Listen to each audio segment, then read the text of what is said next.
Everyone ready? It's behind. Hell yeah. Yeah. Yeah, we're all good. I don't Cool. know. All right. Hurry up! Show stuff! I can't believe they're still having it! I better get my butt in there right now! Mike P, y'all.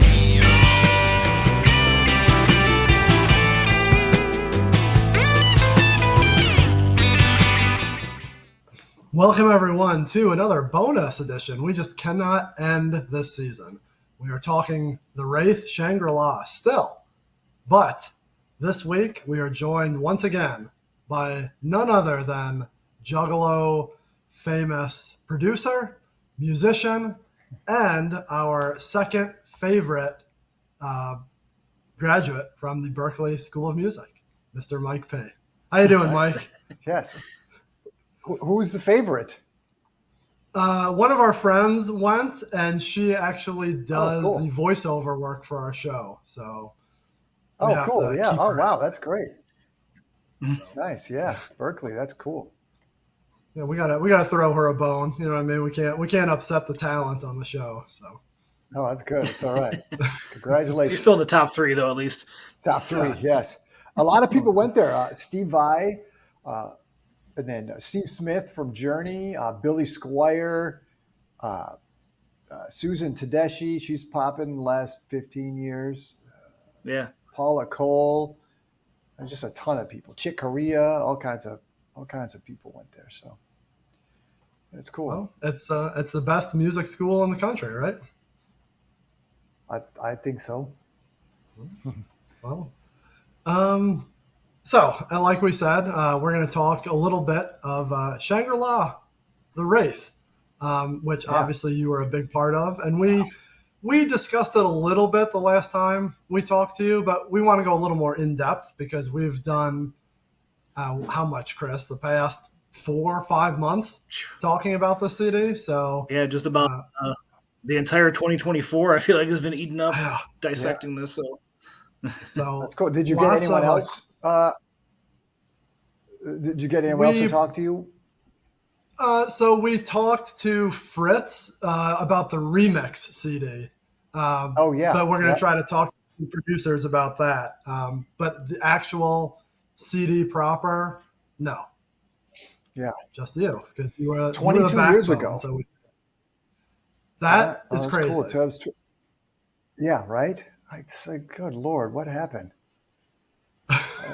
We Time went by. often talk about how it took 10 years for the first 6 cards of ICP's lore, and that seemed like an eternity. And now this was 22 years ago. It's Wow. time Yeah. is Well, a there's still, motherfucker.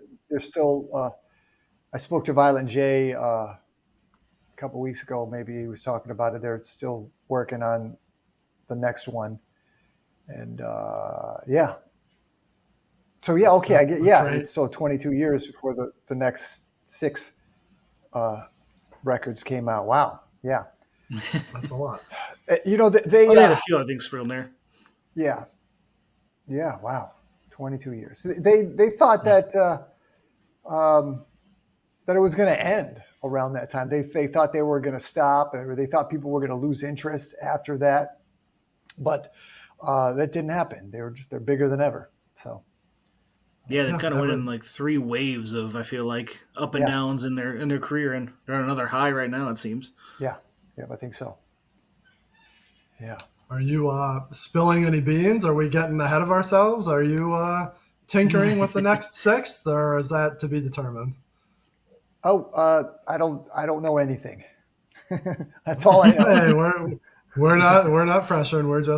We're talking this 6th. We won't even talk about 2024. We're knee deep in the year 2002. So let's. Is let's it weird? get- I thought that they should have come up with a different name, though. It's not my place, but I thought like instead of Joker's cards, like maybe the Ace card, or something else, like the next set. the next deck. I thought that might have been cool, but then I think what else are you going to call it? The Joker card that works. Yeah. So. They kind of started. They didn't call it a name, but it's interesting. The next 3 CDs after the 6th, they had The Calm, The Eye of the Storm, and The Tempest. So that was almost like a 3-part story. But yeah, you could have done different stories and different themes, but it seems like after that, they're just like, let's just go back to the Joker card gimmick, which, I mean, it worked the first time. So I guess they're going to it definitely works. Like, what else are you going to call it? You know, like I said, the Ace card, or I don't know, but it's cool. So. Yeah, anything that has a group, I don't know, but stick with what the gimmick gave them. So I kept it moving. Yeah. Okay, so we're talking Wraith, Shangri-La coming out in 2002.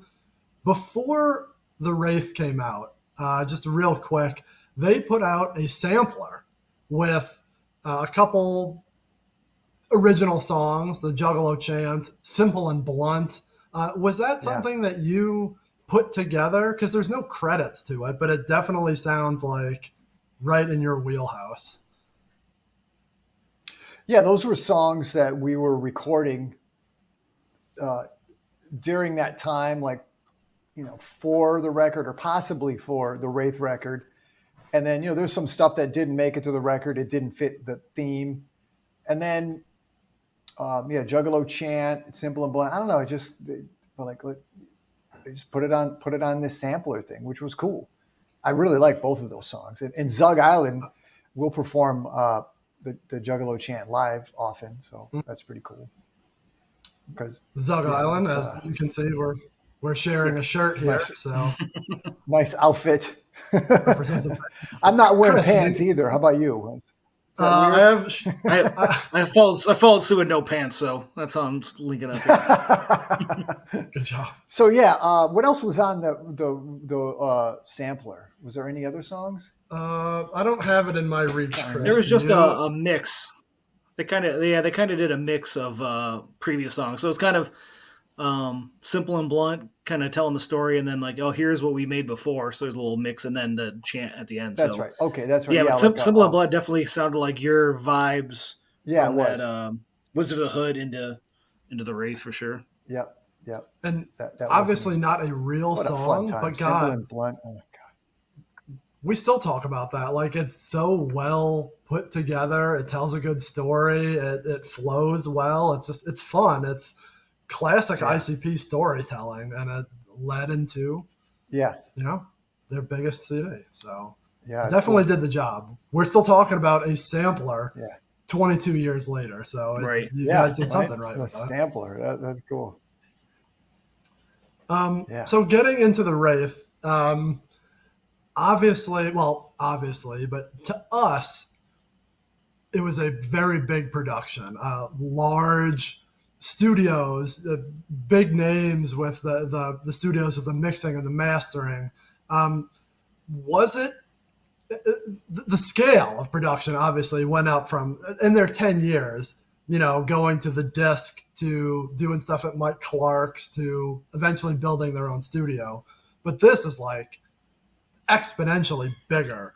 Is that something that you had an influence on, saying that, hey, you guys, this needs to be grandiose and we need to take it on the road? Or how did that conversation go on the path of creating this CD?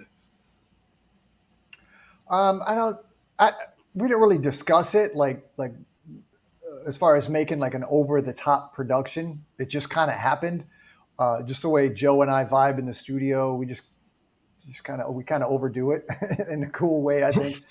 So it just kind of happened, and I do that too. When I write tracks, I write music. I usually overdo it, put a lot in there, and sometimes we could take it out. But I'll put more in the soup than is needed, and then we have it. As far as where we recorded, the truth is we could have done it all at the Lotus Pod or Mike Clark's studio, because those studios are great as well. But we traveled around. What was the first place? We went to Texas we went for 2 weeks, came home, and went back again for 2 weeks. So it was a month in Dallas at, what was it called? Maximedia? Is that what it was? Yeah. We went to Vegas. We went to Nashville, Indianapolis, all these different places. And it was fun. but it wasn't my idea. Violent J wanted to do that. And I think he just wanted to get everyone out of town so that we could focus and there would be no distractions. And it was fun. It made it more difficult because I didn't have my normal tools with me, you know, if I needed to do something. And sometimes there would be a file missing, and it was kind of a pain in the butt to get it, you know. Back then you couldn't email a huge file, you know, in 2002. So we had to get stuff overnighted, you know, sometimes. But yeah, it wasn't my idea, but it was cool. It was a good time. We had such a blast, like, you know, living in Dallas for a month, you know, we made friends and had this whole circle of people.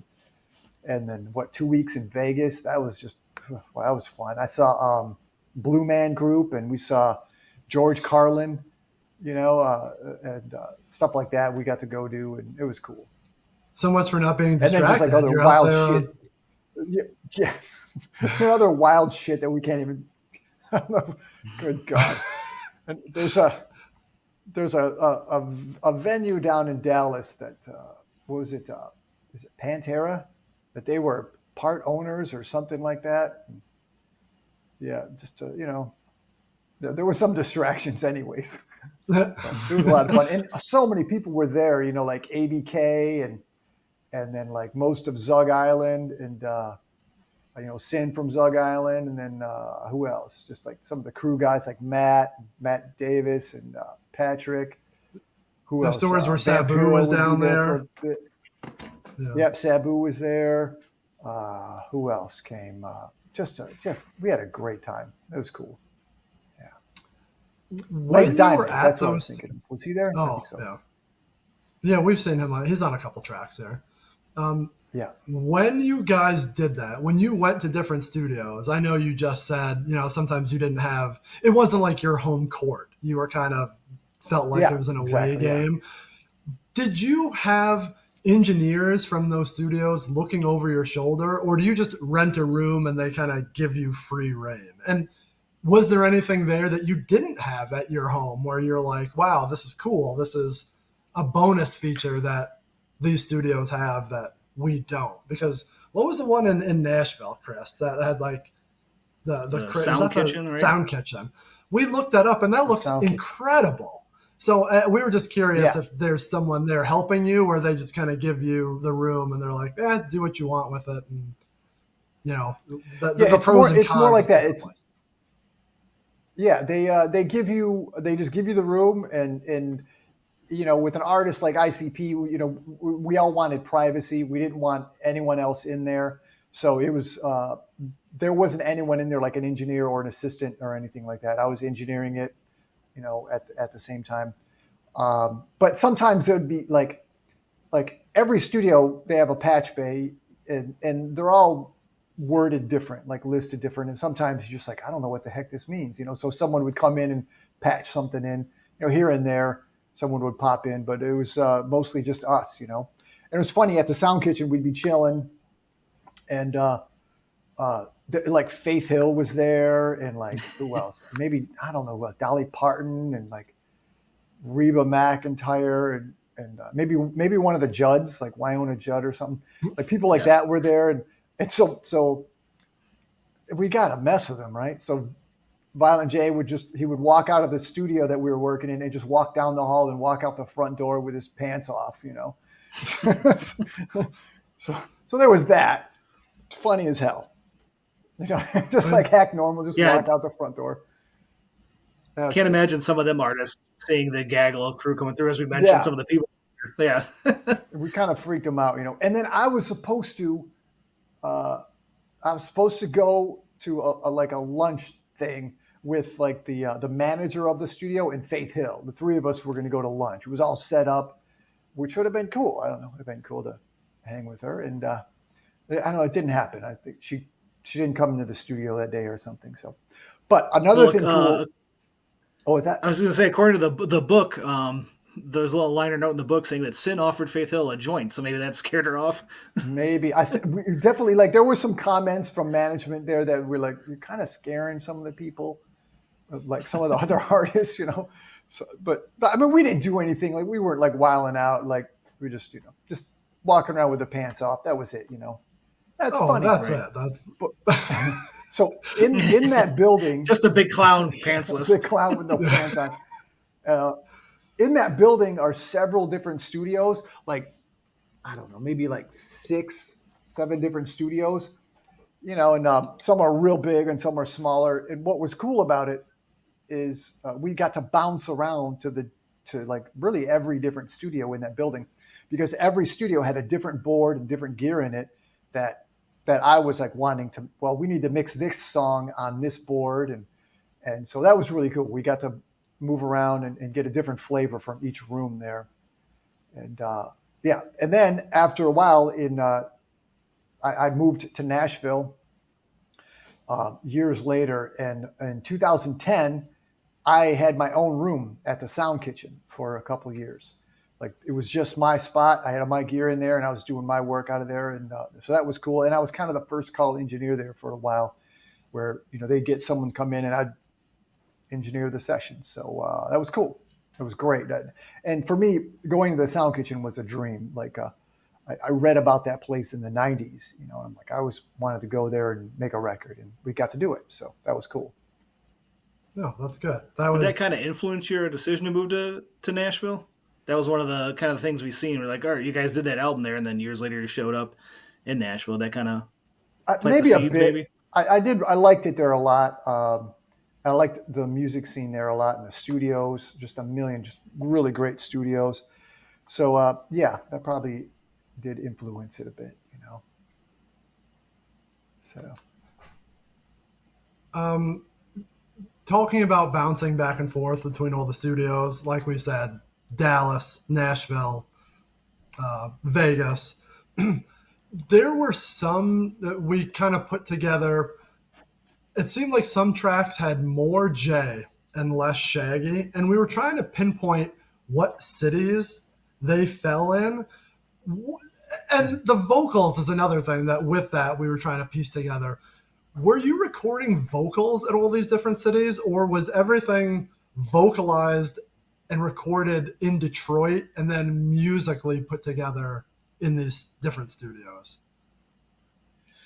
Yeah, most of the time I did the music for almost every song on that record at my studio in Detroit. So I'd have all the tracks done and then give it to the guys, give it to ICP, and they'd be writing lyrics and things like that for, you know, maybe a couple of weeks before, you know, we'd go to Dallas or something like that. So all the music was done. And then like in Dallas and in Vegas, we were mostly doing vocals, you know, putting vocals down on each song that, you know, that the tracks they liked and that they wrote to. But then in Dallas, I remember I was, you know, we needed more tracks. So I would be writing tracks and recorded them in Dallas as well. So like everyone took a day off and I'm in the studio by myself working and, you know, came up with like which one. And there's actually a Back in Black sample on a song, but you can't really tell. It's just this little tiny guitar thing. What song was it? I can't remember, but I know I did that one in Dallas. I remember the moment I was doing it, you know. So yeah, mostly doing vocals, and then the way the book kind of lays it out, it's. We wish there was like a full. The book tries to tell you, but every song is like it started in Detroit, we moved to Dallas, and then it got, you know, mixed in Nashville, and then it got mastered in California. So it almost seemed like you brought them all together and it's just a timeline of what got done in what order. And not that it's a big deal, but, you know, when we're talking about every song, we're trying to figure what came before what and just the order of things and what got done in which city kind of thing. Yeah. Gosh, I don't even know. I don't, like I said, Dallas was most of the vocals were done in Dallas, and then they were like, okay, we need more songs. So we went to Vegas. And I remember they flew out there before me, like a few days before me. So I was still back in Detroit working, writing music.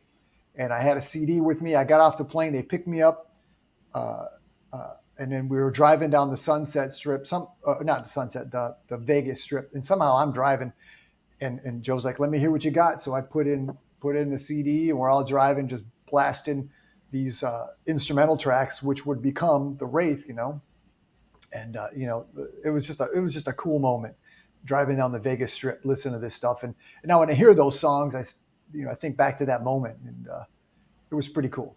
And in Vegas was just, God, it was. I remember we'd get up and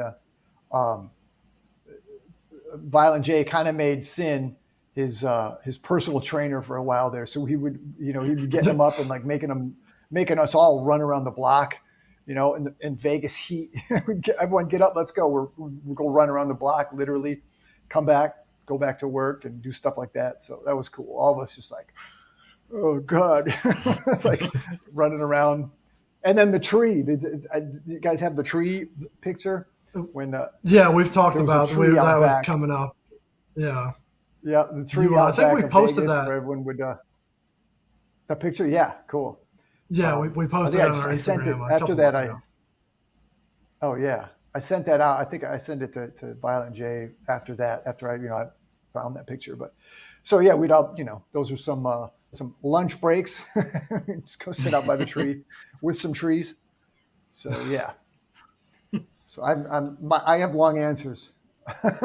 No, that's fine. You're covering all the things. Yeah, all the things that we're talking about. Right. Going back to the vocals, were there any? And this is going to cover, I guess, a couple of different questions. Were there just scratch vocals done, or were the full vocals being done around? Because we ask because during the when we're listening to the remix album, there's one or two tracks where there's verses that didn't make the original CD. So we're curious. Really? Are there other verses out there? What song is that, Chris? The one that Kuma did. There's definitely one song that has like a full different verse. We could figure it out while we're talking. Wow, I want to hear that. I never noticed that. Full different verse. And in an interview, he said he just got the batch of, instrumentals and acapellas, and wow. He didn't even realize it because he wasn't a fan. So he's like, hey, just threw it in there. And it just makes us wonder, are there other verses out there that they just scratched and didn't do? Are there songs that didn't get released from these sessions? Just kind of talking to you about what hit the cutting room floor, Yeah, that is really cool to know. I didn't know that. You have to send me what song that is. And was it the same vocalist doing a different verse, or was it a different person? That's pretty cool. It was Jay. Jay did a verse, and what was Shaggy on the record and Jay on the remix? No, it was just like a second verse that wasn't on the original. Oh, wow. I guess I never even paid enough attention to that remix record. But we did full final vocals when we were in Dallas and Vegas. And then, all the time, like we'd be in mix mode. We're mixing a song, we're almost done, and then Jay or Shaggy would be like, wait a minute, hold on, turn the mic on, I got to put something on here, which is I hated it because we've got to go from mix mode into record mode. It was kind of a pain in the butt, but he would go in and like maybe fix something or do another ad lib or add something to it, which was cool. It really added to the record. Then and that goes. Oh. Well, but no, they were final vocals, like you were asking. They were final vocals that we did in all those cities, and that was it. But then when we got to Nashville, they had the idea for The Unveiling, and I did that track with Guido and Ashley from Zug Izland, and they played on it. I remember doing it. We did it at the Lotus Pod, like recorded the drums and bass and stuff, which was that was a cool moment. So they decided to do that thing in Nashville. And so I remember we were in Studio C at the Sound Kitchen, and Joe was laying down scratch vocals, coming up with ideas for The Unveiling, which was quite an unveiling. Even for me, I was sitting in the studio going, holy shit. Like I have no idea like that this was coming. Right. Like I was just like, I'm like, are you really saying this? Like, wow.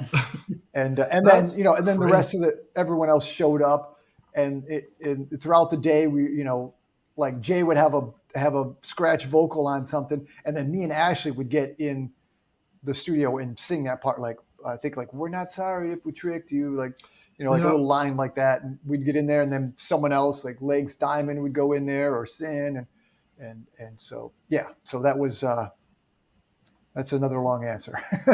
No, that you've covered like so many things that we want to talk about. Like now I'm just skipping right ahead to that. And we're going to have to remember all the things that we're wanting to go back to, but we find it fascinating because it did lend to that in the liner notes that The Unveiling looked like it was all done at the Sound Kitchen. And we're like, this is the ultimate ending to their ultimate CD. How did they just come up with that? I don't want to say on the fly, but you would have thought that, okay, I'll back up a second. Part of their lore during the gathering, Jay said something along the lines of, every good idea we ever had, we're going to save it for this record. And you think with this song, like, oh, this is what they've built towards. The fact that they had the entire CD done and then just told you, hey, we're going to do this. Like, did they have that in their back pocket and just didn't tell you? Did it just come to them like that? Like, the fact that you did it like that in that order is fascinating to me. And you just laid that out before we even asked you. Yeah, it was to me too. So it started, Jay gave me a reference track. He was like, I shouldn't even say who it was, but he's like, make a track kind of like this and make it really long. We know what it is. We know what track it is and who it is. We've talked about it, yeah. How do you know? What's the name of it? It's the Prince song, right? Yeah, The Cross. Wow. How did you know? Did someone tell you? We're the Indiana Jones of Juggalo culture. Okay. We dig. So I hope it wasn't too much like, it was supposed to be just an influence. I hope it wasn't too much like his song, but in the end, it's nothing like it. So I did that track, and then I think it is what you said, is that they had it in their back pocket, in the back of their mind, like, we're going to do this thing, this unveiling of their career, and I did not know about it. Like, I didn't know about the concept for that song. And you want to talk about alternate verses? There are alternate verses for that song, now that I remember, because especially the beginning when Jay was like, he was like talking like, hey, we gotta tell him, and then he was when it was building up, and then he talked about what the carnival was all about, and I was just like, what? I couldn't even believe it. I was like, what the? And then but he had alternate verses on that. They probably still exist somewhere. I probably have them. Definitely a lot of alternate verses, because he was going back and forth with different ideas, while he was just sitting there in the vocal booth. And then some of them were kind of more elusive, like just alluding to what he was trying to say. And then finally he was just like, just said it, just spelled it right out. Right. And I was, so yeah, there are alternates of that. So. Yeah. Interesting. That seems like something that should be seen on like a 25th anniversary or whatever. Not that we're trying to book the territory, but I mean, that's kind of cool. Yeah, maybe even just that first verse, the first section of that song. So that's cool. Yeah, Forgotten Freshness and anything like a lead into another anything that they have like that. Maybe. Yeah. Yeah. We talked about how time's a motherfucker, right? And how shit gets away from us, and how maybe we're just old and this CD is important to our generation of Juggalo, and maybe a whole bunch of other people it's not. But if they just drop that on some like Forgotten Freshness or anything, it would blow our minds. Maybe some kids it wouldn't. It's just not a big deal. But I don't want to say you're sitting on gold there, but that's an interesting little bit of history that's sitting there. Right, definitely. And all those it's just the weirdest thing, because like I had that record. It was an important record, so I had many backups of the files of that record. And I even had a fireproof safe in the Lotus pod where I had a stack of backups for everything, really, especially that record. And it even said right on there what record it is. I didn't write on the hard drive, but when you turn the hard drive on, you can see what it is. Because I didn't want to write anything on it in case something got stolen or lost. This is funny too. Like at the end of the day, we'd make a rough mix, and so people can listen to it. So ICP can listen to what they did, and maybe fix things the next day if they wanted to. And every day I would write. I wouldn't write on it what it is, like ICP, the Wraith. I would write like stupid stuff like prom pictures or puppy pictures or or porn or something like that on the. I'd write that on the CD, and just in case someone lost one, and someone would be like, well, I don't need to see someone's prom pictures. Yeah. And then at the end of the night, Joe would he would break the CD in half. So, because, we really didn't want it to get bootlegged in any way, Right. So, but anyways, I had all these backups. And then one time, it might've been like 2015 or 2017. They flew me up to Detroit to go through the Lotus pod to find all kinds of files and back them up. And someone literally just recorded over the Wraith. They just wiped every hard drive with the Wraith on it. Someone just wiped it clean and recorded over it. I was like, wow, who would have done that? I was so pissed. So, but I still had some hidden, and I hadn't been there in years, but I still had these files hidden on a different format. So I was able to restore these old files. And so maybe I can dig that up, those alternate verses. So, yeah. I don't know if you looked that up, To think Chris. some of that stuff. The song the Kuma remix. Yeah, Welcome to the Show. Right. Welcome to the show. That's the one. Wow. Yeah. So Jay has an extra verse on the back end of it. I don't even know. Yeah, maybe we cut it short. I was like, okay, it's too long. Let's chop this off. That's cool. I'm going to check it out now. It kind of goes back to what you mentioned getting recorded over at the Lotus Pod. I think he mentioned saying he was kind of digging through files and just stumbled on it and was like, oh man, I don't think anyone even knows this is sitting here. Yeah. And by the time Kuma was doing that was, what year was that? I'm guessing like 05 or 6. Yeah, 05 or 06. So that hard drive still probably existed with the original files on it. And by 2017, it was, I can't imagine what person would open it up and go, oh, the 6 Jokers card. I'll just erase that. Right. And at that time, hard drives were so cheap that you didn't need to erase over stuff. So, yeah, we joke about that all the time. Where when we were in college, you get that one that was like 512 whatever, and it was $100. And nowadays you can get 4 terabytes for $50. It's crazy how technology gets bigger and smaller as time goes on. So God. So that happened. I'm gonna dig up the alternate verses of that song, and I mean, people might be interested in hearing that. I can't imagine they wouldn't. Oh, definitely. I know we are. So that kind of stuff fascinates us. It's just when we were. I mean, that CD's been out forever. That remix, but even just re-listening to it, I think it was not even a couple of years ago. I was listening to it randomly while I was mowing the lawn, and I think I texted you, Chris. I'm like, "Do you know that there's an alternate verse on this?" Like, it blew my mind. No, it blew my mind. I was like, I didn't. Wow. Never ever listened to this album. That's cool. I'm going to check that out now. Yeah. What else do we have talking about that? God, we've talked about so much already. I love the long answers. Talking about taking the tour from, Detroit to Dallas to Nashville, everything ultimately ended up in California to be mastered by Tom Baker. Is that a connection that you made, someone that you know, or does he even give a shit about this? Or is it just another day in the office where he's like, oh, Insane Clown Posse, master, moving along? Like, what's Tom Baker's story? For years, they were going, and I was going to Bernie Grudman Mastering, which is a great place. But then a friend of mine in LA was telling me about this new mastering guy, Tom Baker. You should take your records to him. So I didn't trust the mail. I got on an airplane with the hard drive that I mentioned that got erased.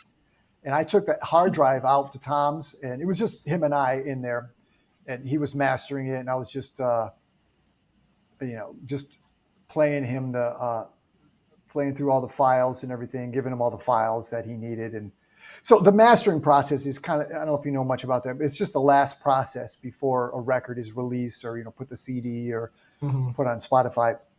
It makes it so each song is the same volume. Because sometimes you can have a song quieter and one louder. Listen to a song from the 1980s and then listen to a song from now. And, nowadays it's going to be louder, even if at the same volume. So you make them all the same volume and EQ them. It's not like a really complicated process. It's pretty quick, maybe like 15 minutes per song.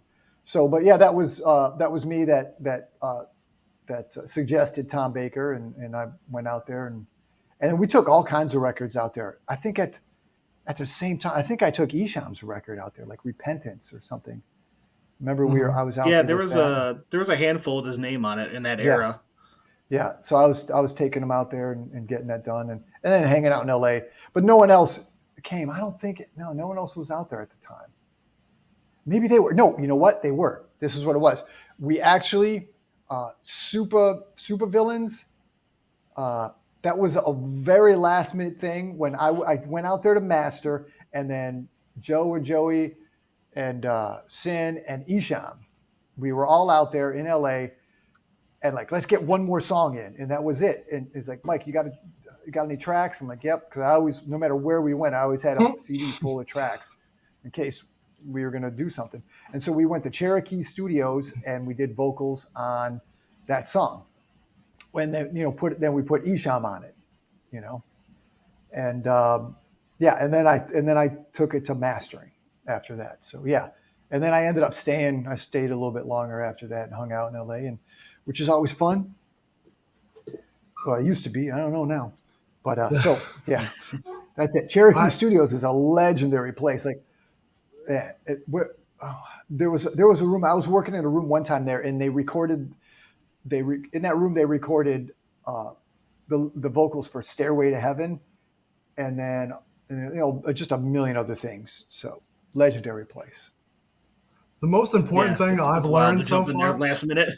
The most important thing I've learned so far is that I feel like the last time we talked to you, right around this era, joining Psychopathic was a big deal, but it was just a job. Now you're telling us you're putting it in double fireproof safes and you're not trusting the mail. Like, you understood the importance of this record. And I love that you understood that. It was never just a job. It was passion for me. Every moment was very important to me. As a matter of fact, this is how weird I am. I remember we used Neumann U47 on the vocals for Supervillains.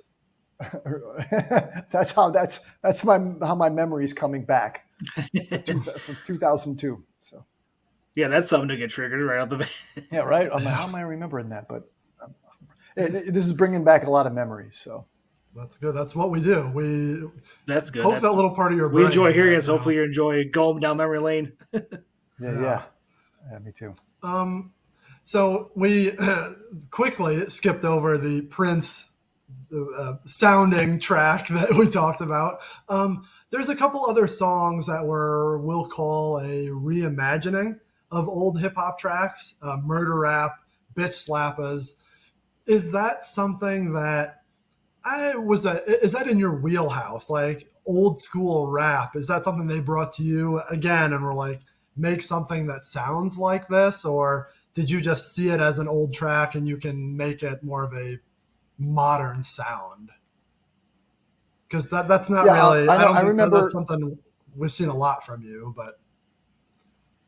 Yeah, I dig it. I do remember the song Bitch Slap or Bitch Slappas, whatever it's called now. It has several names. They came to me and said, let's do something like 80s hip hop sounding. So that's my interpretation of that. Mm-hmm. I don't know if it was, but so yeah, that was definitely their idea. And it was their idea for Murder Rap. And honestly, I hadn't heard that song before, like the original. And so I don't even know. And I don't even know if I've listened to it since then. I think I have, because I was like, oh, wait a minute. Is there just like ICP just used some of their lyrics, like hinted at it a little bit Is that it? Yeah, it was more of a not a straight cover, but it was an interpretation. On and off, the lyrics were similar enough. Yeah. Yeah, something they've done a lot of times, kind of when they do those old school hip hop, is they sprinkle in little bits and pieces, but make it the Juggalo horror theme to it more. Like everything, like all this stuff, like not the song, the Pearl Jam, "Not for You," or "Cry, Little Sister." All that. It's like we hint at the lyrics, but then kind of go off from there. How about "Keep on Chopping Me"? Is that what it's called? I think it's a Violent J song. He asked me to mix it. I did the track, and then he sent me the vocals to mix it. I just was laughing the entire time. That's the funniest song ever. It's a remake of a Steve Miller song.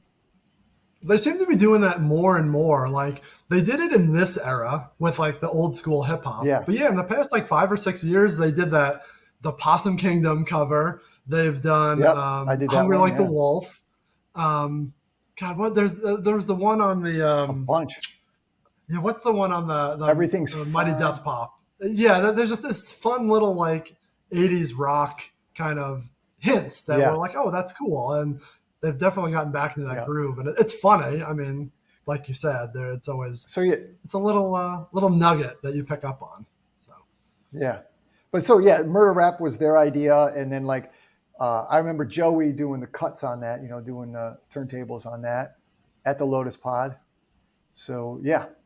That was fun. And I just, like I said, I wasn't familiar with the song. I probably heard it before, but I didn't know it that well. So, what about Cotton Candy and Popsicles? Because we love it because of the Faygo song at the end. Yeah. Again, is that something that they brought to you, or did you just think like, hey, you talk about Faygo for the last 10 years. Why don't we actually toss in their fucking lyrics, Yeah, that was added after the fact. Like when we were done with the record, it's all mixed. And we would call it a layout. We'd put all the songs in order and do skits in between them, and run them together. And then that was one of the things that they wanted to put that Faygo song on there. That was an afterthought, but that was cool. I mean, I don't know if they got permission for it or a clearance on that, but. It was a commercial from the 70s. We're 22 years later. Yeah, we're safe now. We didn't really talk about it. We didn't talk about it during the season, but there's not a lot of skits. They're more of short songs that flow together very well, but no just straight up like Ringmaster, Riddlebox era skit after skit. So that was a nice little break in the action. Yeah. I thought there was. I thought we did a lot of that stuff. Maybe it was just like sound effects and little breaks. I don't know. I thought there was you're right. Yeah, there's a lot of that. But not just straight up comedy. Like I'm thinking like, prank phone calls and like they're in the carnival talking. There's nothing like that. There's just like almost like the smaller tracks, like you said, Supervillains or Bitch Slappers or the Faygo break or the Raven's Mirror, where it's kind of broken up and there's that piece in the middle that kind of dips it. Those break up the session, but there's no just like stop, funny stuff, next song. It all kind of rides a 70-minute wave, which we've been talking about all season. Like, I also think you alluded to that with other CDs, so we might as well ask here. Was it Wizard of the Hood that you said there was one continuous beat all the way through to like keep it together? Like, is that your signature? And was there anything here like that? Because again, track by track, we talk about not too many of these tracks can live on their own. Homies can live on its own. Maybe Cotton Candy and Popsicles can live on its own. But so much of it flows from the one before it into the one after it. Like, is that something that you bring to the table, of that continuous 70-minute flow of a CD? That would be Violent J's inspiration. And now, as far as the Wizard of the Hood, that was Jay's idea too. And there is a beat that goes through the entire record. We didn't do that with the Wraith. Well, that was before, I think, right? But and we didn't think about. I don't. Maybe Jay did and Shaggy did. while we were recording, we didn't really think about how they were going to flow together, but we would do, once again, we do the layout, put all the songs in there, and, here's a song, and then here's another song. That one doesn't really work. Let's put this one in there. And, we'd go back and forth with different ideas to make the whole record flow, and also to make the topics kind of flow together too, to make a story. So, but Wizard of the Hood, that was all pre-planned to make it all one continuous story. But the Wraith wasn't like that. It was just, we put them in there and just kind of vibed it out, see which ones work and which ones didn't. And there it was. And that's, like I said, that's Violent J's ideas and inspiration on that. So. And it worked. My influence. Yeah, it's great. Yeah. It's interesting because once you showed up, that kind of becomes like the sound for those couple albums is musically, it flows. It's not like, oh, here's this track and here's this track. Yeah. And on to the next one. Right on. Yeah. I don't know that we perfected the record layout and then, putting skits or sound effects or something. And sometimes the song will end. Boom. There's a beat. And then there's the first beat of the next song it starts right on the same beat, So a lot of that we did. Yeah. So, but you know what? I gotta say, like you mentioned, like some of the shorter songs on the Wraith, like the real short songs. Those, I guarantee, all of those were once long songs, 3-4 minute songs that were chopped down when we did the layout. So those will have alternate verses and alternate parts. So, yeah, that's there. Good. Let's find it. Let's start digging, Indiana Jones. Yeah, because some of those were just like a verse and a chorus, and then boom, it was on to another different piece of music. And I'm like, we didn't record them like that. We recorded full songs. So, there's going to be some stuff there. It's kind of funny because as we, when you listen to the album as a whole, you don't catch it. But as we spent, an entire episode dissecting a song, we're kind of like, it looks like there should be like another part to the story. Like Shaggy's, missing on this one, telling his side of the story or something. So that's interesting because you kind of catch that as you dig in deep on those. Yeah, that's it. That's what's happening there. Oh, shoot. I shouldn't have done that. Hold on. What else we got going here? Yeah. You brought him up earlier, and so we wanted to touch on, because we don't talk about him enough, but Legs Diamond definitely made some appearances here on vocals. Did you? Yeah. I know that when you came along, obviously this is the Zug Izland era of Zug being almost the studio band, which I love. Does that push Legs out from musically doing anything, or do you still incorporate his guitar work, or how is he incorporated into this album or this era in general in your, I don't want to say your regime, but you know what I mean, in your time there? Yeah, my time. I don't remember the first time I met him. I knew him as Rich for a long time before I knew his artist name. But then it might have been, I think the first time that he was really getting on the records I was working on was probably the Wraith. And then he was just singing on it. He wasn't playing guitar or anything. So apparently he was playing guitar on some of the older stuff, which I didn't even really realize that at the time. But he came kind of towards the end, really. I think really just in Nashville. I don't know. It might have just been Nashville when he came with us. And then we added him on. I think we noted that, but so, he just kind of popped in on a couple. So no, I mean, it didn't. Well, first of all, he was Mike Clark's friend, and so Mike Clark brought him in on all kinds of things throughout the years, and then when I took over, now they, ICP knew him well, so they would bring him in on things, but maybe not as much. I don't know. But he ended up, he was on the Wraith, and what else? I recorded him a lot, so I remember that. I mean, maybe he even had his own. He had the Legs Diamond in the Purple Gang. Yeah. Yep. But one or two records. He was one of those I was in and out. Yeah. And then he was He's also. Just one of those I voices. think he was. Yeah, and when I heard him, I was like, oh, that's that guy. That's that voice. Right. I think he was around for the recording when we were doing vocals for Toxicology. I think they brought him around, but I don't think he sang on anything. I don't know. Maybe they were like maybe Joe was thinking about having him sing like backups on the 3 new songs. But yeah. But he's a great guy. Rich Legs Diamond, he's an awesome guy. Just a really cool guy. Just a really nice guy, really smart, talented guy.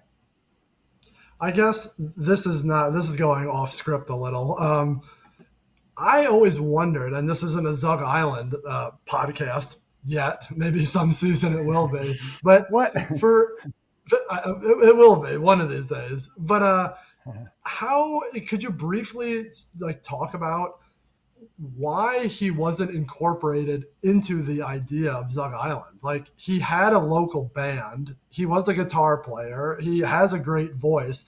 Not saying that you and Sin and Guido and any of the other guys there weren't a great mesh, but maybe we should be saving this, but I don't care. I would think cool. Just the ground basis of Zug Izland was in Jay's head. I want to be a lead singer. I have a guitar player. I just need a drummer, and I can do this. And maybe it fell apart from there. Like, the pieces fell off, and then what Zug Izland came into it. Like, was he ever a part of that original vision, or was that so far before you were a part of it that no one knows that but Jay? Yeah, I don't know if Legs Diamond was in Jay's head at that time for that band, but I think I mentioned this before, maybe not. I've said it on some interviews, but originally we started, we were just goofing around, and Jay had an idea for a super group. It was going to be, possibly, he was throwing all these names up there. It's going to be ICP. It was going to be Rude Boy, Vampiro, Jump Steady, and then Sin. And I think that's it. And then it was going to be all of these people being like the singers and rappers in it, right? And then it just accidentally just kind of got weeded out, and then it was going to be a solo record for Sin, and then all of a sudden Jay was talking about putting his lead vocals back on all those songs, and it was going to be his solo record. And all of a sudden he scratched that, and it ended up being a band, Zug Izland. And we didn't set out this is what we're going to do. It was just we were just goofing around, and a lot of different ideas came into play, and then a lot of different people were kind of coming and going, and sometimes people just weren't showing up enough, and then it ended up just being what it was, So as far as Legs Diamond being a part of it, I don't even know. I mean, maybe. Yeah, but it was going to be 7 different lead singers and then a band behind it. That was originally the concept, which that would have been fun. I was like, hell yeah, that sounds cool. And then psychopathic Hollywood vampires worked out. Yeah, it was like a weird thing, and all of a sudden, ended up a couple of years later, I'm like, how did it end up just a rock band? It's kind of weird, So, we will. You mentioned Jay. You mentioned Jay going back to lay his vocals back on it. Are you insinuating there's a Jay version of Cracked Tiles of just him singing it? There is, absolutely. We need that in the world.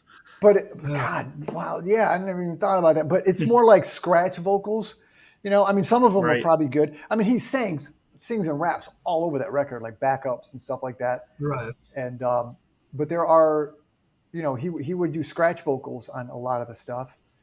That's there too. Yeah, that might be a thing. That might be interesting. Well, but then he went back and he put out Always. He calls it Ride or Die, and he did a new version of that. Right. And put that out. And then did he do another one? I thought he did. I mean, you mentioned it before, but the Not For You, the Pearl Jam cover was him fronting Zug Izland, right? So. Yeah, but that was his. I don't even know if we were called Zug Izland at the time, but I think he did. Unless they did it. Go ahead. He asked me to learn that song on guitar, and we would. Everywhere we'd go, if there was a guitar there, he'd be like, Mike, let's do that song. So I would play it on acoustic guitar and he would sing it. Like I remember sitting in the hallways at the Toledo and maybe even the Peoria gatherings, and I'd be playing and Jay would be singing that song because he just loved that song, you know. And then finally he's like, let's do a version of that, and so we did. So yeah, That's funny. once again changing the lyrics up to make it Juggalo, and Right. so That's funny. We got two stories from that. One, at the end of that track, he definitely says Joe Bruce and Zug Izland. If you don't like it, fuck off. So there was the name. cool. Okay, there you go. It was there then, yeah. Our friend Steve has a story that at the Toledo gathering, he was in his hotel, and this is one of the first like voicemails we got. He was in his hotel, and someone was walking down the hall, and they're like, Jay is down there with a bunch of guys, like just playing with a band.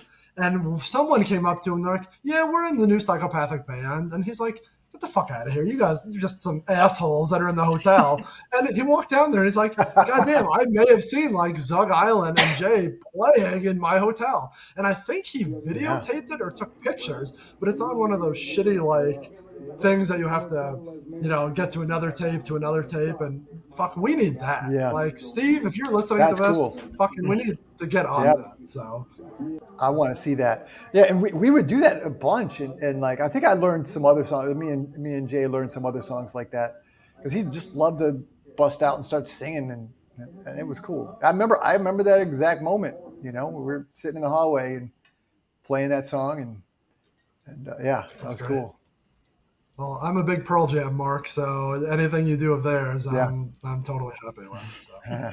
Right on, yeah. So yeah, did you have anything else, Chris, about the CD proper before I get into the last two notes? Or do you want to? I don't think so. We kind of jumped around. Yeah, you keep on trucking. So we mentioned the remix album came out in 2006. Is that something that, I don't know how to say, did you feel that the Wraith was like your baby and that anyone remixing it was, I don't want to say disrespect, but like, did you look at that like, how were all these different people going to better what I did? Did they ask your permission? Like, how did you feel about the Wraith remix album in general? I didn't even know about it until after it was out for a while, I think. Yeah, I didn't realize it was a thing. And there's always like a thing like, wow, someone's messing with my track. But then it was people like Kuma and Mike Clark. And I'm like, oh, that's awesome. Like having those guys work on my stuff. And then like Tino, the singer from the Howling Diablos, I think he did some, and I don't know who else. And which was like, that's pretty cool. And of course I don't think were they all mine? I don't think they were all mine because some of them were from Hell's Pit. And I only did half and half. Well, they did the both full. They did 15 tracks from each, so 15 of the 17 they remixed on the Wraith. So I mean, it's not an insult. It's just a different thing, you know. And I'm asked to do remixes like that for them or for other artists, and it's just a different thing, a different vibe. Some of them were just like, you know, they were just like real simple. You know, like on the Wraith, most of the songs are really orchestrated, big productions, in parts, you know, like verse and chorus and bridge, all these parts change. And some of the remixes were just like one thing going through the whole song, which is like most hip hop and pop songs, you know. So, it was fine. It's cool, you know. Matter of fact, I'm gonna go re-listen to that record because it was like friends of mine that worked on it, and I'm like, I got to give that another shot, give it another chance, you know. And it's cool, you know. And I remember Mike Clark saying, after the Wraith was out, he was just like, I would have done Homies totally different. You know what I mean? It was like, I wouldn't have done that like that. Like it was too happy. He thought it was too happy, you know, which is cool. But that song was something Jay was at my house and I was just like, hey, check out some of my old bands or, you know, this old song I recorded. I was just playing them different songs. And then the riff for Homies came on. And he was like, stop. I don't want to hear the rest of the song. I want that track. I'm like, okay. So I re-recorded and gave him that track. So, it wasn't my idea. It was Jay's idea, So, but then Mike Clark did a remix of Homies, and he made it all different, darker and more wicked, which is cool. That's great. That was his interpretation of it. So, yeah, different vibes, but you come from different genres of music, kind of. So, yeah. And we every week, we talked about the track, and then we talk about the remix. And ultimately, I don't know if it's because just we grew up with the original, or it's the original and you've heard it 100 times more. But we just jokingly said, "Oh, Mike P wins this one. Mike wins another one," and you were a little score. You were undefeated by the end of the year. Like, some of them were great for what they were, and some came really close to doing something different. But ultimately, yeah, you were undefeated. So, congrats. We'll put a little medal. But right that's here. the point of a remix. Doing a remix, it's like, it's people just do a different thing. It doesn't mean it's going to be like as big of a production, especially in the hip hop world. They just kind of do a thing, and I don't know. Like I say, I've done remixes, and I don't really think about the original so much. I just take the vocals. Sometimes I just have the vocals, and I got to figure out the chord progression if there is one, and I don't even know what the original sounds like. So I just kind of do my thing to it. So, yeah. And Shangri-La was such a hard one because, like you said, there's so much production, and some of the flows are riding those beats so specific. So to try to go 5 years later and mix up, then it's just a task that's impossible. I feel like. Yeah, it's just a different thing, and it's cool. Now, I don't have the year on this, Chris. I don't think we ever talked about it, but ultimately they came out with the Dolby surround sound DVD audio version. Is that something that you were a part of to clean up and put out? Like, what was that? What was that process? I was very much a part of that. This company, DTS, who put out, they were a surround sound company, like for movie theaters. It's really, back then, 20 some years ago, it was complicated to do that, to have that kind of system. Now it's easier with, these audio programs. But so there was Dolby, and then there was DTS. And then I think maybe another one that did surround sound. They would take audio for a movie and put things in different speakers. And so they contacted us or me. I don't know if they probably contacted the label first and then got to me. They flew me to LA, and I stayed at my usual spot on the Sunset Strip, which I really liked it back then. It was fun. And they picked me up in a limousine, drove me to DTS, the main office, which was just like over the hill, over Hollywood Hills. And which is weird. I'm just like sitting in the back of a limo by myself. Like, okay. I was just like, it's all fancy and stuff. And they were like trying to sell me on this. And I was just like, I don't know, man, it's kind of weird. And then they come in here and sit in this room. So I'm sitting in there in this middle of this room, all these speakers, and they started putting some records on. What did they play me? I can't even remember. Maybe like Pink Floyd, The Wall or something. And I was just like, holy shit. I'm like, yeah, let's do this. It was cool. So then I had to, I went back home, got all the files, got this hard drive. I probably made a copy of it. And then I flew it back out to LA and worked with this guy, Nathaniel Conkle, who just a legendary engineer, great guy, great engineer, mix engineer. He had a studio in his garage, and it was awesome. I remember the board. He had this digital console. It was really cool, and all the speakers set up. And so we just went through every song. And honestly, Nathan did most of the work, most of the mixing. And I was just there making sure. I was just there helping, like. And then in the end, like. They sent me a version of it, and then I'm like, I can't even listen to it. I don't have a surround sound. So they sent me a surround sound system to my house, and I had to set it up and then listen to the record. And there was a bunch of things missing, like some sound effects and like explosions and a vocal here and there. So it was a ton of work sitting there at home and going through each song and making notes, like this is missing and that's missing. And then Nathaniel got back on it and found those tracks and put them back in there. And so, that's the story of that. And then I ended up giving the surround sound system to Brother Al, who unfortunately passed this year. I remember that. I gave him that. I'm like, hey, do you want this thing? He's like, yeah, cool. He had it at his apartment for a while. And that's, you're just bringing up all kinds of memories from it. But that's the story with that. And then they put that surround sound version out. And I don't know if people dug it or if many people bought it, or maybe they just bought it for a collectible and didn't listen to it.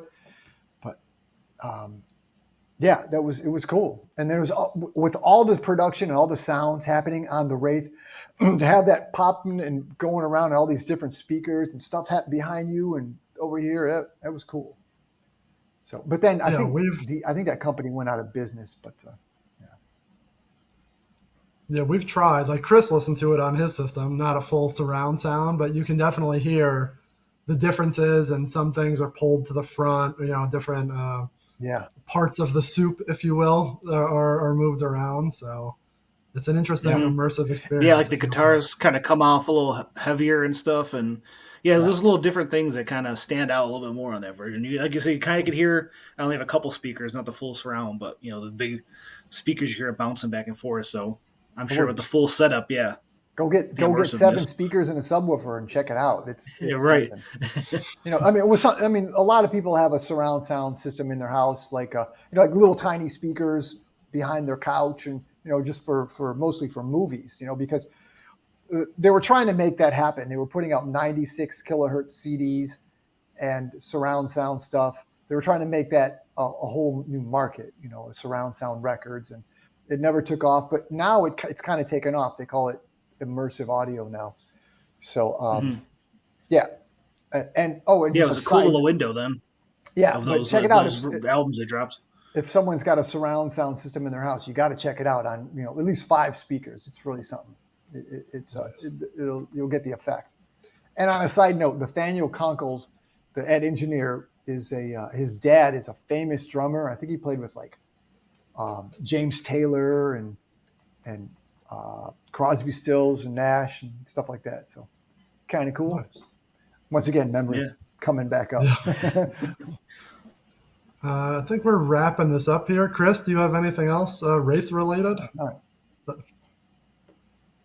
No, nothing top of mind. I guess anything we didn't touch on, Mike, that you maybe remember, little memories that sparked from it? There's so many that are coming up. Now, you bring up this song or that song, and I'm like, gosh, I remember, We Belong. Like that's the one I wanted to remember when we were driving down the Vegas Strip. I'm driving and put the CD in and then just blasting that track. And then it turned into We Belong like a couple days later. And I just never forget that moment. That was really cool. It's just so many fun things like that. And just ridiculous stuff in Dallas and Vegas, just fun shit. But in Dallas, the guys at ICP, they went out and bought a bunch of these electric scooters. You see in the cities now, that was there wasn't a thing back then in 2002. And he bought like a bunch of them. And so we were like, and I get off the plane and they pick me up and then we're back at the hotel and they had all these scooters, and Psychopathic Records just came out with a blanket, like a small blanket, it was just like the throw blanket, had the Hatchet Man on the back. And then everyone had these blankets and they put them on like capes. And we were riding these scooters around in the middle of the night around North Dallas. And it was just a really funny moment, It's just a really cool, fun moment. And like Jay's riding in front of us with the big cape on, and it was just really cool. So that's another moment that I remember. That's good. You kind of mentioned that, and it comes across in the album of like you have the groups of friends, like, oh, they flew these guys out here. You guys, we're all in Dallas for this long ranch, and listening to the album, it kind of feels like this celebration of like, oh, here's this guy on the track, and okay, here comes Blaze on a track, and here comes ABK, and it comes across like the camaraderie you guys all had in that era doing that album. Yeah, and that's what it was for all those records. The Cracked Tiles to Hatchet Warrior, Wizard of the Hood. There's just this big group of people making all this music together. Yeah, especially the Wraith. That was the one. Yeah, definitely the I would say the pinnacle of that era and of their Yeah. Of that era of ICP, of our generation for sure. So, yeah, I think so. And we often credit you for that. So it's your sound that flows through it, and we thank you for that. Oh, well, thank you. That's cool. And I wouldn't have brought this up, but you mentioned it just as we're winding down kind of out of this. Unfortunately, a couple months ago, as you mentioned, Brother Al passed. There was a Zug show here, and you were unable to attend, but you had the video, that they showed there. Great show. I went to that with a couple of my friends, and it was great to see that vibe again. Because I know you guys have played like random gatherings or whatever past 10, 15 years, but like seeing Sin up there doing his thing. I'm friends with Joey, so seeing him up there. Doing all the hits, like doing Atlanta, doing the STP cover gets me every time. I'm not saying what's the future of that, but like, do we have anything Zug, and potentially in the future here? Or is that dead and buried, unfortunately? No. Just to go back. So Brother Al is the singer for Zug Izland's brother, and kind of all of our brothers. I actually met him before I met Sin from Zug Izland way back in the day, and he died this year. Unfortunately, sucks. And he was a tour manager for Zug. He did tours with Twisted and ICP, and then he was with Tech Nine for like 15 years doing mixing the shows. So he died, and I could not make that show, and I felt bad. I mean, I went back and forth for weeks about it, and they came up with some dates, and like, okay, cool, yeah, I could do this, and all of a sudden they changed the date at the last minute, and I had stuff going on I could not get out of. If I were to cancel that, then it would just mess up a lot of things in my life, and that was a very important event that I should have been at, but it had just messed up too many things for me. So I couldn't be there.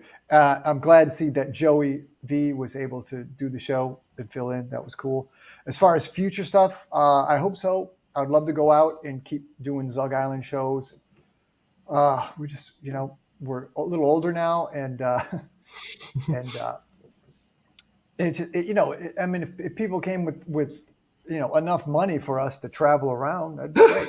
Maybe even just on the weekends, we could fly. And it's not about money, like us making money, but enough money for us to fly out and just pay for our travel. Right, to do it. Most of the time, like I wouldn't even bring any money home from our shows or tours.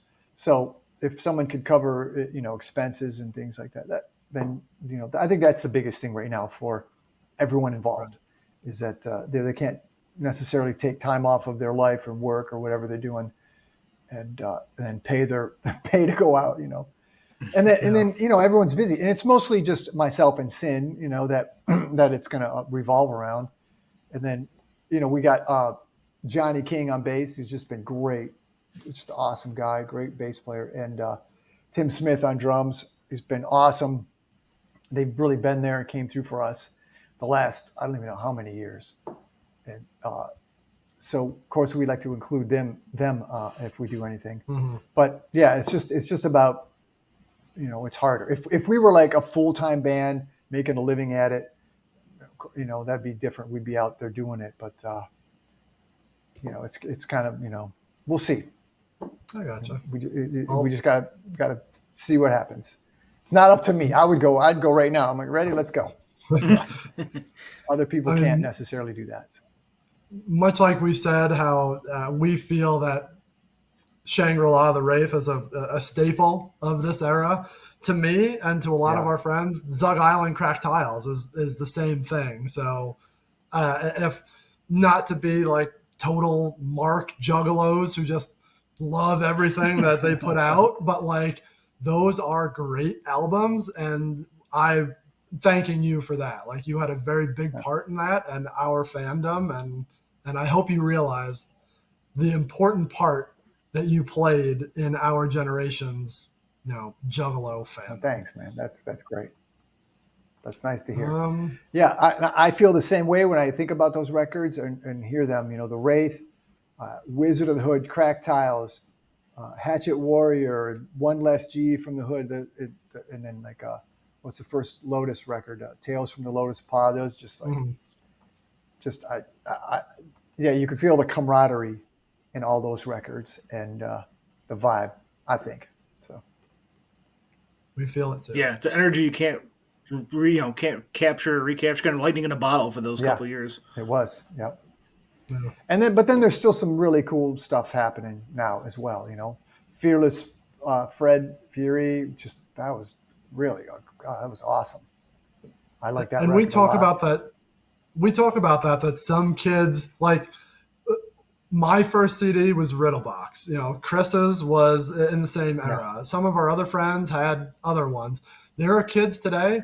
Fred Fury is their first CD, or Mighty Death Pop was their first CD, and they're nostalgic for that, which is fucking crazy that was 10, 15 years ago. You know what I mean? So they're thinking of that as being old school. So it's just whatever what you go back to. Like we listen to like wrestling podcasts and stories where Hulk Hogan and Andre the Giant, and that is like what we grew up on. But there's some kids who Edge and Matt Hardy are their first things, or like CM Punk is their first favorite wrestler. And now there's little kids where like, you know, Hangman Adam Page is their favorite. Like it's just wherever you grew up and whatever nostalgia you drop that pin in, and you know, it's different strokes. And this is the most amazing thing. Yeah. The most amazing thing about all this is that ICP is still going since 90, 91 to 2024. So they have all these different eras. Like they have different eras of music, but it's the same group, you know, and that's the most amazing thing about it all. So I hope that it all continues, you know, that'd be great. So far the train keeps rolling. Yeah. Do you have anything that you want to, discuss or promote or things? Because we know that you've got a bunch going on, but is there anything you want to kind of let everyone know what you got your fingers in today? I think I flapped my mouth a lot today. I think that's all it. That's it. You know, I always got records coming out. You know, I got a blues record out right now. That I worked on, and one of the songs is like top 4 in the blues charts. It's kind of cool, called Color Crimes by Eliza Niels. It's a totally different world, totally different thing than the Juggalo thing, you know. And then I have a Christian worship record that I am working on currently. That's started. They're going to start releasing videos and singles on August 30th by an artist named Jessica Ford. So if you're into that kind of thing, check it out. But like I say, I'm always doing stuff, always working on something. So. Well, we're always following you, and we always want to promote, and you know, no matter what genre you are doing, we want to support and follow you. So, right on. Thanks. We appreciate you taking the time down this memory lane, and maybe we'll see you for the 25th anniversary. Maybe something. We'll dig in those archives and see what you got hidden in there. Yeah, it's not far away, is it? Jeez. That's not. It's right around the corner. Cool, guys. Yeah. All right. Thank you, sir. Good to see you all again. Good to talk to you again. All music played in this episode and in this entire season is owned by the respective publishers and copyright holders and is reproduced for review purposes only under fair use. Every good idea we ever had, every really bomb-ass idea we had, we said, no, we'll save that for the 6th. UPC. This show is a member of the underground podcast community.